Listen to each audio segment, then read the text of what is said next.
Objective Petrology, multiple choice questions with answers. These are the collection from various previous years question papers and hope these are useful for various competitive exams like CSR, NET, GATE, GSI, Civil Services exam, ONGC and other exams. Welcome to set 12.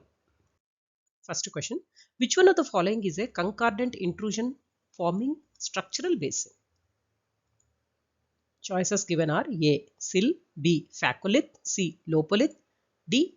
Laccolith. The correct answer is Lopolith. So the question is which is a concordant intrusion forming a structural basin. So coming to the Lopolith, it is a large igneous intrusion, so which is lens-like or it is lenticular in shape with a depressed central region, or it is known as a basin. And the Lopoliths are generally concordant with the intruded strata with dike or funnel-shaped feeder bodies below the body. So the correct answer is C. Lopolith. Next question, which of the following pairs are correctly matched? So these are the questions asked in Civil Services Prelims 1993 exam. 1. Trachyte sheeting. 2. Rhyolite flow bands. 3. Basalt columnar joints. 4. Granite schierein. Select the correct answer using the codes given below. The codes are A. 2, 3 and 4, B. 1, 3 and 4, C. 1, 2 and 3, D. 1, 2 and 4. The correct answer using the code is 2, 3 and 4. Why? Because rhyolite, it occurs as a flow thing. Rhyolite is a acidic magma. It occurs as a flow bands. That's correct. And basalt, it shows columnar joints. That's also correct. And granite, it exhibits in schierein. So schierein in granitic rock, it represents accumulations of mainly mafic magmatic minerals with internal layering formed through magma flow. So the pair which is not correct is trachyte sheeting. Trachyte, it does not occur in sheeting. So 2, 3 and 4 are the correct answers. Next question. Match list 1 with list 2 and select the correct answer using the codes given below. These are the questions asked in Civil Services Preliminary Exam 1993.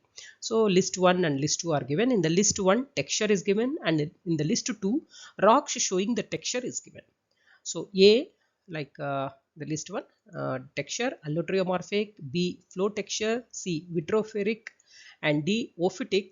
The rock showing the texture are given in the list 2, 1 trachyte, 2 obsidian, 3 dolerite, 4 uplite, and 5 lamprophire.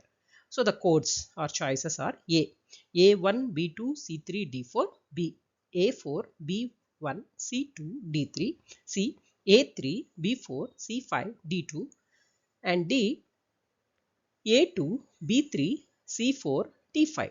So from this, the correct answer goes as B. So here allotriomorphic texture, it is exhibited by uplites, and flow structure or flow texture, it is exhibited by trachyte. Trachyte shows flow texture, and vitrophoric means obsidian, it's glass, so it shows vitrophoric glassy nature, and ophitic, so dolerite exhibits ophitic texture. So B is the correct answer.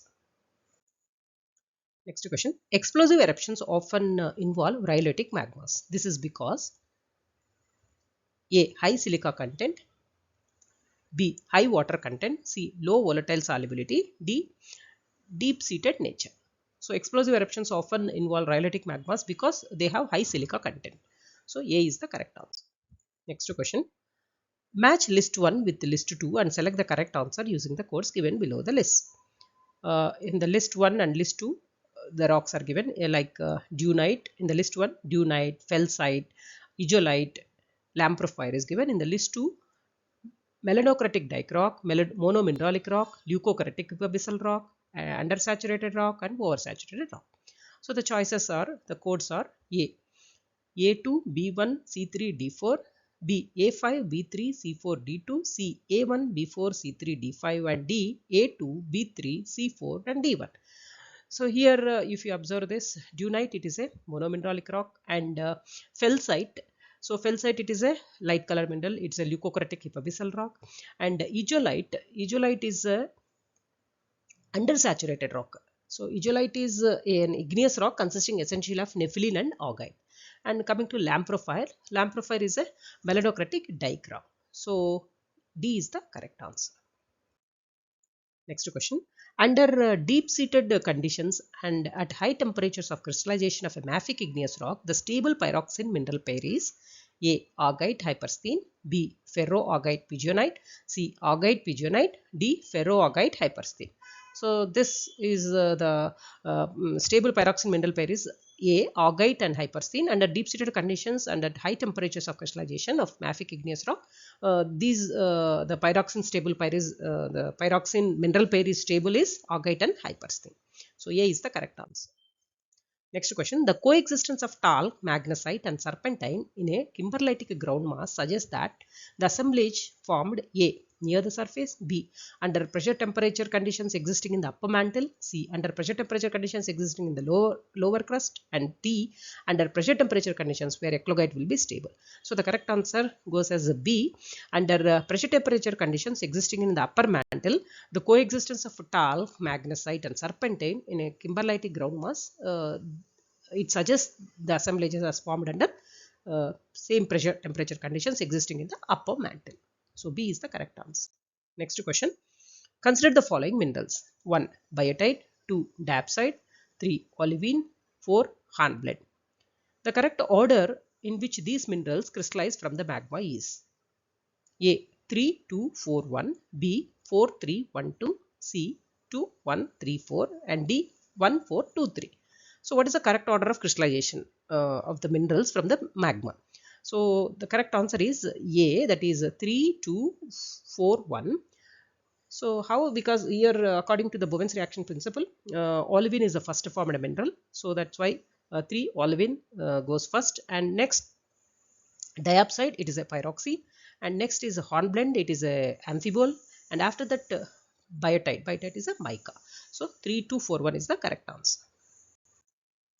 Next question. The occurrence of a doliomorph signifies. So what does the doliomorph signifies? A. Complete reaction, B. Incomplete reaction, C. Congruent melting and D. No reaction. So the occurrence of a doliomorph it signifies that it is an incomplete reaction. So B is the correct answer. Next question. Alkaline rocks showing banded structure are formed by A. Differentiation of a basic alkaline magma, B. Metasomatic alteration of certain foliated country rocks, C. Assimilation of limestones by basaltic magma, and D. Action of volatile constituents of magma. So alkaline rocks showing the banded structures are formed by alteration, that is by metasomatic alteration of certain layered rocks like foliated country rocks. So B is the correct answer. Next question.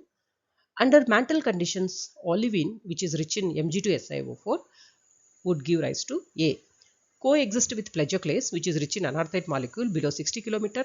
B. Not coexist with anorthite, which is rich anorthite rich plagioclase below 60 km.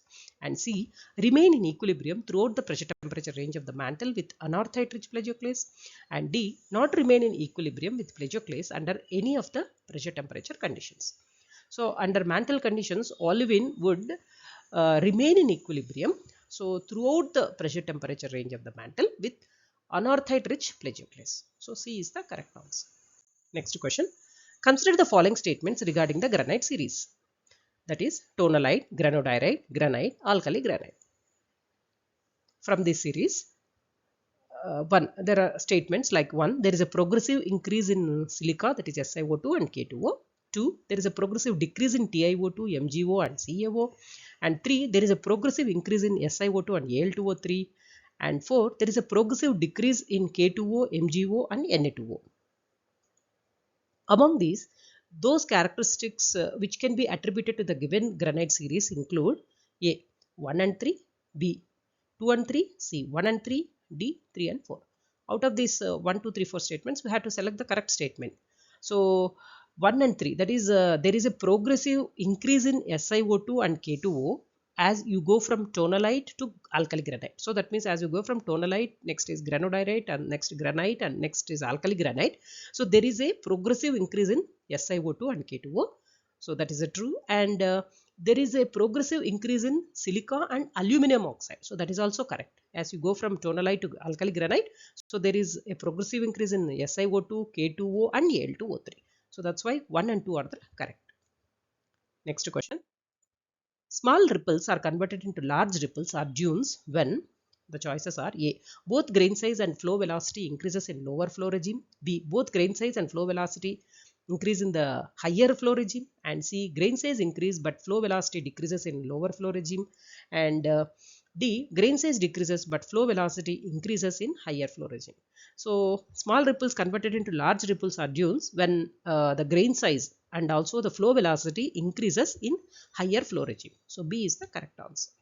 Next question. Theoretically, the mean size clastic sediments A has no effect on porosity but affects permeability. B has no effect on either porosity or permeability. C has no effect on permeability but affects porosity. And D affects both porosity and permeability. So the mean size clastic sediments, these are nothing but the grain size of the sedimentary rocks are affected by both porosity and permeability. So D is the correct answer. Next question. A heavy mineral assemblage of rounded grains of tourmaline, zircon and rutile suggests a provenance consisting of. All these questions were asked in Civil Services Prelims Exam Geology 1993. So the choices are A. Pegmatites, B. Acid igneous rocks and C. Basic igneous rocks and D. Reworked sedimentary rocks. So the answer is D. Reworked sedimentary rocks. A heavy mineral assemblage of these rounded grains of tourmaline or the rounded grains of the minerals like tourmaline, zircon and rutile, it suggests, it usually shows the reworking of sediments or characteristic of reworked sedimentary rock. So that's why D is the correct answer. Next question. Gluconite, it occurs extensively or exclusively in the sediments formed in A. Freshwater environment, B. Lacustrine environment, C. Marine environment and D. Glacial environment. So the answer is C. Marine environment. Gluconite is considered diagnostic of sediments which are deposited in a continental shelf marine environment, and it is suggestive of slow rates of sediment accumulation and may form by biogenetic or diagenetic alteration of minerals such as biotite or volcanic glass. So marine environment is the correct answer. Next question. In arid and semi-arid regions, limestone precipitated from evaporating soil mixture as surface or near surface crusts are known as A. Sparry, B. Calcrete, C. Micrite, D. Vadose. The correct answer is D. Calcrete. So in arid and semi-arid regions, the limestone which is precipitating from evaporating soil mixture maybe at the surface or the near surface crust. So all these are known as a calcrete. So calcrete is a weathered crust in arid and semi-arid regions and is represented by a mixture of sand and silt which are cemented by calcite, dolomite, gypsum, halite and ferric oxide. So B is the correct answer. B. Calcrete is the correct answer. Next question. Coarse porphyroblasts of cordierite and or andalusite is nothing but it's a chastolite variety enclosed in a fine-grained matrix of graphite, sericite and quartz suggests that the texture or structure of the rock is A. Maculose, B. Hornfelsic, C. Blastoporphyritic and C. Poikiloblastic. So the correct answer is A. Maculose. So this is maculose. This is applied to the texture of contact metamorphic rocks that display spots and each spot it represents a fine-grained aggregate of minerals. So A. Maculose is the correct answer. Next question. Which of the following processes leads to the development of alternate light and dark color banding seen in some metamorphic rocks? A. Fractional crystallization, B. Metamorphic differentiation, C. Anatexis and D. Gravitational segregation. So the correct answer is metamorphic differentiation. So it is nothing but it's a process which leads to the development of alternate light and dark color banding which is seen in common in metamorphic rocks. So the separation of an originally homogeneous rock into bands of contrasting, that is different mineralogy during high grade metamorphism, or it is known as a metamorphic grade. So the bands of contrasting mineral may be produced either by solid state diffusion of elements during the metamorphic event or by local metasomatism. So it is nothing but the metamorphic differentiation. So B is the correct answer. Next question. Which of the following evidences supports a metamorphic horizon of granite? All these questions were asked in Civil Services Prelims Exam 1993. A. Chilled and sharp contacts of granite. B. Apophysis of granite in the adjacent rocks. B. Basic front and graded contact of granite. D. Xenoliths of limestone in granite. So the evidence which supports the metamorphic origin of granite is the basic front and graded contact of the granite. So metamorphosed granite is nothing but it's a granite gneiss, and the basic front and graded contact of granite, it supports the metamorphic origin of the granite. So C is the correct answer.